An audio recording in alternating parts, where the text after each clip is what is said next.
All right, let's take a look at the day's business now. The National Cereals and Produce Board is inviting bids from manufacturers and distributors to supply the subsidized top dressing fertilizer to farmers. The board's managing director, Joseph Kimote, says the top dressing fertilizer will also be distributed to tea and coffee farmers who are not affiliated to the Kenya Tea Development Agency and new KPCU. The National Cereals and Produce Board says it has so far distributed 307 200,000 50 kg bags of fertilizer out of the 426,000 50 kg bag of subsidized DAP fertilizer under the subsidy program. The subsidized DAP fertilizer is part of the total 1.4 million bags of assorted fertilizer that was released by the government under the 3.5 billion shilling subsidy program.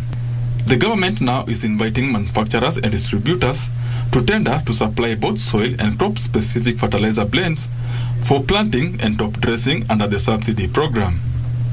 Registered tea and coffee farmers who are not covered under the Kenya Tea Development Agency and the new KPCU distribution frameworks will also be supplied with the fertilizer.